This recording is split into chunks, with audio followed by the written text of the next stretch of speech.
1971 का वार आप सबको याद होगा, जब भारत और पाकिस्तान के बीच युद्ध हुआ था। उस समय यूएसए के प्रेसिडेंट थे रिचर्ड निक्सन। जो यूएसएस इंटरप्राइजेज, जो कि एक फाइटर जेट एयरक्राफ्ट कैरियर है, उसको भारत के खिलाफ बे ऑफ बंगाल में उतार दिए थे। और सिर्फ अमेरिका ही नहीं, उसके पीछे जो ब्रिटेन है वो भी अपना HMS ईगल जो फाइटर एयरक्राफ्ट कैरियर था वो भी उतार दिया था। और जो ये USS enterprises fighter jet aircraft carrier था वो न्यूक्लियर पावर्ड था। न्यूक्लियर पावर्ड का मतलब आप समझते हो, अथाह समय के लिए वो समुद्र में रह सकता है, अथाह समय के लिए। इंदिरा गांधी पूरी तरह परेशान हो गई कि अब क्या करें। लेकिन ठीक 4 मंथ पहले भारत और रसिया के बीच एक एग्रीमेंट साइन होता है, treaty of peace and friendship, ये सबको पता होगा। और इस ट्रीटी के वजह से जैसे ही कॉल गया इंदिरा गांधी का, वैसे ही 3 से 4 सबमरीन, वो भी nuclear powered ballistic missile submarine, भल भल चारों तरफ से निकल रहा है बे ऑफ बंगाल में। ये देखकर जो अमेरिका का यूएसएस इंटरप्राइजेज था उसको भागना पड़ा। HMS ईगल का तो, जो ब्रिटेन है उसका तो अब बात ही छोड़ो। ये होता है एक सबमरीन का पावर। अब ये जो nuclear powered ballistic missile submarine है, ये कितना पावरफुल होता है, इसका खासियत क्या होता है, इसके टाइप्स क्या होते हैं, इसको हम आगे डिस्कस करते हैं। लेकिन पहले हम आपको ये बताते हैं कि ये सबमरीन काम कैसे करता है।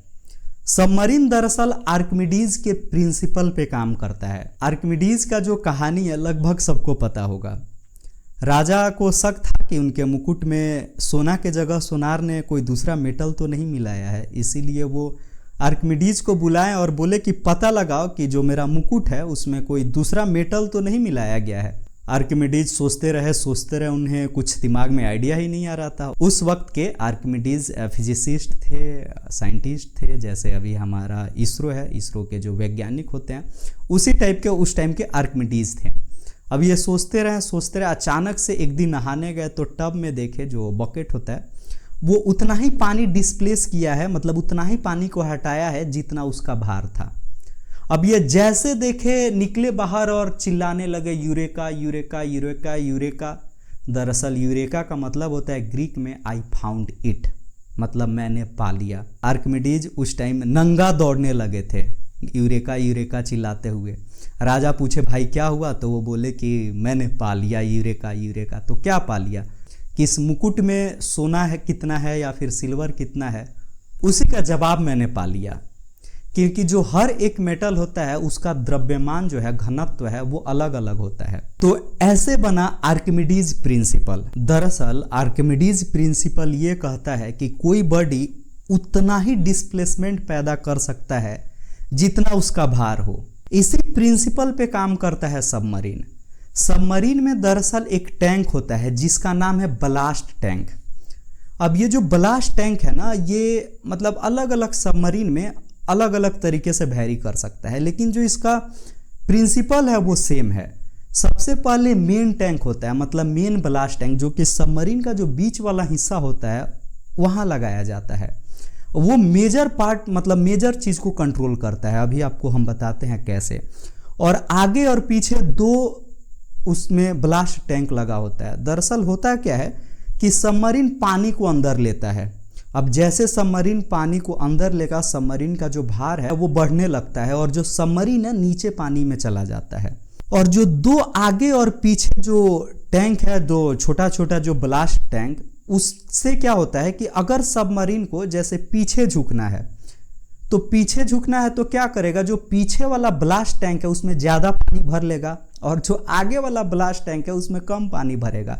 तो उसके वजह से सबमरीन ऐसे हो जाएगा। फिर क्या होगा कि अगर सबमरीन को ऐसे होना है तो यहाँ पे पानी को ज़्यादा भरेगा, मतलब आगे वाले हिस्से में, और पीछे वाले हिस्से में क्या भरेगा, कम पानी भरेगा। तो सबमरीन ऐसे होगा। सबमरीन को बिल्कुल मतलब ऐसे सीधा करना है तो जो पानी का लेवल है वो तीनों लेवल बराबर होगा। और सबमरीन को बहुत डीप जाना है तो जो इसका ब्लास्ट टैंक है वो पूरी तरह पानी से फिलअप कर लेगा, सबमरीन नीचे चला जाएगा। फिर उस सबमरीन को ऊपर आना हो तो पानी को कम करेगा सबमरीन से, फिर सबमरीन ऊपर चलाएगा नीचे से, जिसको बायोएंसी का फोर्स बोलते हैं, वो फोर्स इस पे काम करता है। तो अब समझते हैं कि सबमरीन कितने प्रकार के होते हैं। अगर हम इंजन के आधार पे देखें तो सबमरीन 3 प्रकार का होता है। कौन कौन सा? तो पहला तो होता है डीजल इलेक्ट्रिक सबमरीन। उसमें क्या होता है कि जनरेटर लगा होता है, जनरेटर चला, बैटरी चार्ज हुआ, बैटरी से फिर सबमरीन चलेगा। अब इसमें दिक्कत क्या है कि हर 3 से 4 दिन में सबमरीन को पानी के सतह के ऊपर आना है, क्योंकि जनरेटर चलता है ऑक्सीजन से, हवा से, और नीचे तो उसको हवा मिलेगा नहीं तो जनरेटर चलेगा नहीं, तो सबमरीन को हर 3 से 4 दिन पे ऊपर आना है। सिर्फ यही नहीं, बार बार तट पे भी आना पड़ेगा, तो जो उसका स्टील्थ कैपेबिलिटी है वो कम हो जाता है। अब जाहिर सा बात है, अब हर 2 से 3 दिन पर सतह के ऊपर आइएगा तो कोई भी देश आपको अपने सैटेलाइट के माध्यम से या फिर रडार के माध्यम से आपको पकड़ लेगा। और जो दूसरा किस्म का सबमरीन होता है वो होता है AIP, एयर इंडिपेंडेंट प्रोपल्सन। अब ये क्या होता है? तो एयर इंडिपेंडेंट मतलब उसको हवा से मतलब नहीं है। अब तो ये कैसे काम करता है? ये काम करता है, इसमें एक टेक्नोलॉजी है जिसका नाम है AIP, एयर इंडिपेंडेंट प्रोपल्सन। वो लगा होता है जिसके वजह से वो समुद्र के अंदर ही जो पानी में रहता है सबमरीन, वहीं पे उसका जनरेटर चालू कीजिए। अब जनरेटर चालू होगा, बैटरी चार्ज हो जाएगा, उसको तो हवा से मतलब नहीं है। उसमें भी एक मतलब डिमेरिट है कि चल रहा है डीजल और पेट्रोल से, AIP ना लग गया है कि हवा नहीं लेगा, लेकिन चल तो डीजल पेट्रोल से रहा है ना, तो अब उसको डीजल पेट्रोल लेने के लिए हमेशा तट पे आना पड़ेगा। हर बार आएगा, डीजल लेगा, पेट्रोल लेगा, फिर जाएगा 15 दिन 20 दिन के लिए, 1 मंथ के लिए पानी में, फिर भी इसको बार बार बाहर आना पड़ रहा है। इसीलिए जरूरत पड़ा तीसरे प्रकार के सबमरीन का, न्यूक्लियर पावर्ड सबमरीन, जो कि एटॉमिक एनर्जी से चलता है, मतलब परमाणु ऊर्जा से। अब जो ये न्यूक्लियर पावर्ड सबमरीन है, ये 5 साल तक पानी में रहने का क्षमता रखते हैं। 5 साल तक, 5 साल से भी ज़्यादा, क्योंकि इसमें किस फ्यूल का इस्तेमाल किया जाता है? यूरेनियम 235, प्लूटोनियम 239, जिसका इस्तेमाल हम बम बनाने में करते हैं। कौन सा बम? एटम बम, जो नागासाकी हिरोशिमा पे गिरा था। हर 3 से 4 मंथ पे हालांकि ये सबमरीन तट पे आता है, बाहर आता है, पानी के बाहर आता है। वो भी किस लिए? तो अपने क्रू मेंबर के लिए खाना और पानी लेने के लिए, क्योंकि जाहिर सा बात है भाई कि जो उस पर क्रू मेंबर काम कर रहे हैं वो तो भूखे काम नहीं कर सकते हैं।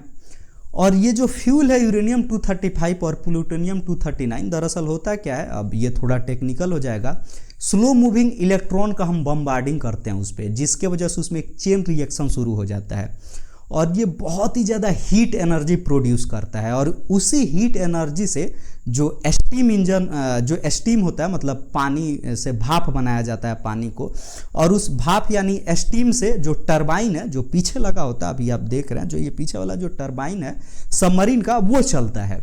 और हमला करने के आधार पे सबमरीन को 2 टाइप में बांटा जाता है। पहला तो अटैक सबमरीन। अब ये अटैक सबमरीन क्या होता है? दरअसल अटैक सबमरीन थोड़ा छोटा होता है, ये टॉर्पीडो को लॉन्च कर सकता है या फिर जो छोटे क्रूज मिसाइल होते हैं उनको लॉन्च कर सकता है। और हमला करने के आधार पे जो दूसरा टाइप है सबमरीन का, वो है मिसाइल सबमरीन। ये मिसाइल सबमरीन्स जो है ना, ये इंटरकॉन्टिनेंटल बैलिस्टिक मिसाइल अपने पास रखती हैं, जो सबमरीन से लॉन्च किया जाता है। ये मिसाइल इतना खतरनाक हो सकता है कि एक मिसाइल में पूरा पाकिस्तान खत्म हो जाए। नागासाकी हिरोशिमा आपको याद है ना, कितना खतरनाक हो सकता है। अभी भी नागासाकी हिरोशिमा में जो बच्चे हैं वो लंगड़े लूल्हे पैदा होते हैं अभी तक, उसके रेडिएशन के वजह से। इतना खतरनाक होता है ये मिसाइल, और इस मिसाइल को कैरी करता है यही मिसाइल सबमरीन। और इसी क्लास का नेक्स्ट वर्जन जो न्यूक्लियर पावर से चलने वाला है, मतलब nuclear powered ballistic missile submarine, आप इन दोनों को मर्ज कर दीजिए, मिसाइल सबमरीन और न्यूक्लियर पावर्ड सबमरीन, तब बनता है सबसे hi fi nuclear powered ballistic missile submarine. कि ऐसा सबमरीन जो न्यूक्लियर तो ईंधन से चल ही रहा है, मतलब 5 साल 7 साल तक तो वो पानी में रह ही जाएगा। अब बताए थे वो 3-4 मंथ पे आता है, ऐसा नहीं है कि 5 साल के लिए रह जाएगा, लेकिन वो अपने साथ रखता है इंटरकॉन्टिनेंटल बैलिस्टिक मिसाइल। इसी क्लास का एक सबमरीन भारत जिसका नाम है अब ये कोड नेम है, इसका ऑफिशियल नेम नहीं पता, मोदी जी को पता होगा या फिर जो देश के सैनिक है जो सबमरीन बना रहा है उसको पता होगा इसका ऑफिशियल नेम क्या है, अभी तक डिस्क्लोज नहीं किया गया है। वो इसी क्लास का सबमरीन है। ये जो सबमरीन है वो INS अरिहंत से, INS अरिहंत दरअसल अभी फिलहाल हमारा पहला nuclear powered ballistic missile submarine है, उससे ये 2 गुना ज्यादा भारी है, 2 गुना ज्यादा बड़ा है। 3500 टन इस सबमरीन का डिस्प्लेसमेंट है। अगर हम इसके लंबाई का बात करें कि ये कितना लंबा सबमरीन है, तो इसका लंबाई है 111 मीटर।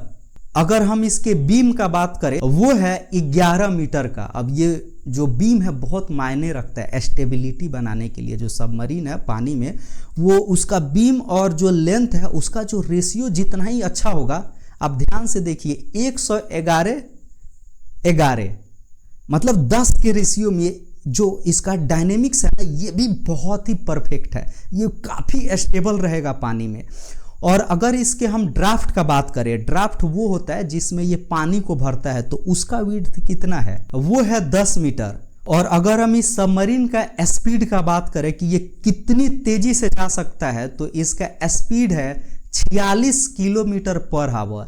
और इसको ऑपरेट करने के लिए 100 क्रू मेंबर चाहिए, मतलब 100 आदमी चाहिए इस सबमरीन को चलाने के लिए। और इस सबमरीन को खासकर केफोर बैलिस्टिक मिसाइल के लिए डिजाइन किया गया है। केफोर बैलिस्टिक मिसाइल दरअसल हमारे देश का submarine launch intercontinental ballistic missile है, जो एक देश से दूसरे देश पर जाकर हमला कर सके।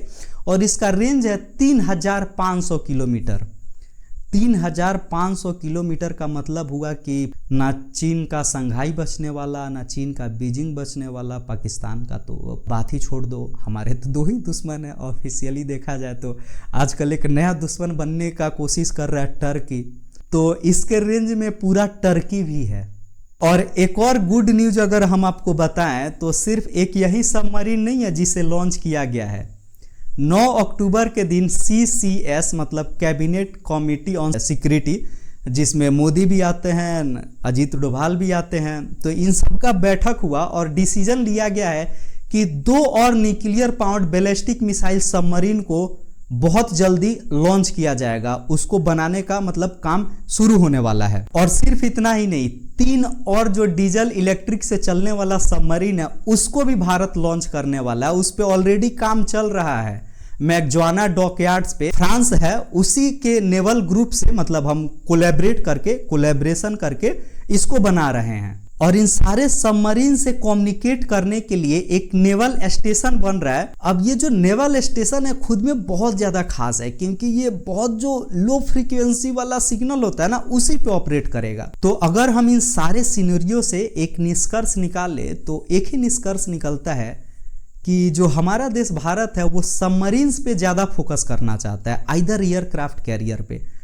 हमारे प्रोजेक्ट में दूर दूर तक कहीं कोई नया खतरनाक एयरक्राफ्ट कैरियर तो नहीं दिखता है, लेकिन सबमरीन्स एक से एक दिखने वाले हैं। और आप क्या सोचते हैं इस पूरे सिनेरियो पे, और खासकर वर्ल्ड वार 3 पे, कि क्या वाकई में वर्ल्ड वार 3 होने का कुछ चांस है? जो भी हो हमें कमेंट करके आप जरूर बताइएगा। फिर मिलते हैं आपसे अगले वीडियो में, तब तक के लिए जय हिंद, जय भारत।